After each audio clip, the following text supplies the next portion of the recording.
Today, under the leadership of Honorable Chief Minister Shri Naveen Patnaik, Honorable Finance Minister presented a budget with the size of 1,70,000 crores for the year 2021-22, which is much higher than the last year. Last year, our budget estimate was 1,50,000 crores, but as you all know, during the revised estimate, the budget has been reduced to 1,35,000 crores. So therefore, there is a increase which has been estimated for the budget for the next year.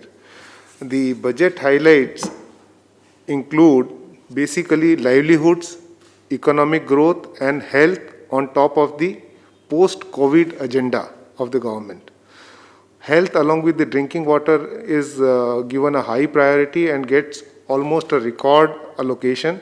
Health gets 13,000 crores worth of expenditure will be made next year, which includes budgetary allocation as well as off-budget resources.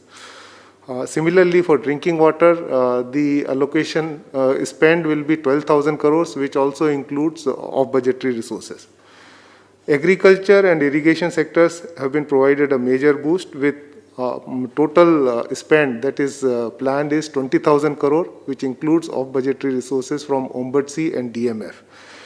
Industry and infrastructure also gets a major boost to scale up the value addition and job creation, particularly MSME department. There is an increase of 86% in their allocation, so that more and more MSMEs will get support as well as promotion in the coming year. Similarly, the state of Orissa is now targeting tourism and sports, and all-time high allocation has been provided to provide top-class infrastructure for tourism and sports in the state. As we all know that state is also planning for Hockey World Cup 2023, therefore the sports allocation has also been substantially increased. I would also touch upon a couple of questions which you might have. One is, how is it that the annual budget size is much larger than the previous year, and how do we propose to finance the budget given the resource which have been affected due to the pandemic? I would like to say that the state of Orissa in last 2 months, the revenue collection has shown a very positive sign, and our own revenue collection from the taxes as well as non-tax collection is going to be, there is an increase of 7% corresponding to compared to the last year, and we hope that 10% growth will be there during the current year, as well as 10% growth will be there, 15% growth will be there in the next year. Apart from that, since the state has huge fiscal space available to us, and we need to support the economy, so we will also be doing the borrowings for capital asset creation. Another question which would come is, what is the estimated rate of growth of own tax and non-tax revenue for the budget for the next year? I would like to state here that own tax revenue is expected to grow at the rate of 15.4%. Own non-tax revenue is also estimated to grow by a substantial amount, and mining revenue is projected to register a growth of about 10%, and therefore total own revenue is assumed to be 57,500 crore, and we are quite confident that we will be able to meet this target. This, taken together with the central devolution to us as part of the central taxes collected from Odisha and grants from the central government, will be able to meet the budget size of 1,70,000 crore. One more issue I would like to highlight is, what are the new initiatives in this budget that we have taken?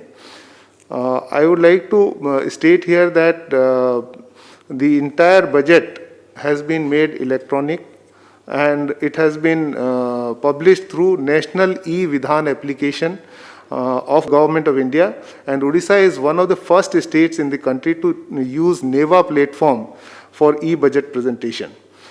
This initiative would reduce printing of about 1.5 crore pages of paper and save about 2,000 large trees. Similarly, we continue to publish separate budgets for gender, child, and climate change. New budget disclosure that has been started from this year is the separate SDG budget, where we are specifying against the 17 SDG goals, Sustainable Development Goals that world has adopted, what is our allocation allotted to each of those goals. So this is a separate document and disclosure that state government is doing this year. Apart from that, to bring in much more transparency and credibility to budget making exercise, we have published fiscal strategy report, fiscal risk statement, making the process to improve budget credibility. This will be almost the first state in the entire country. And we have also published this year a status paper on public debt to enhance the disclosures. Another question which people might have is about the level of capital expenditure in 2021-22. I would like to state here that about 25,800 crore, which is 4.4% of the GSDP, would be our capital outlay. Additionally, grants for creation of capital assets and loans and advances, which also contribute to the capital formation, would be additional 8,400 crores.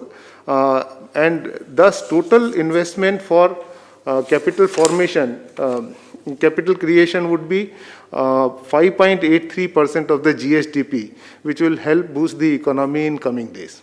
We have also provided funds for other infrastructures, and health infrastructure gets a huge amount of boost, as Honorable CM has again been reminding us.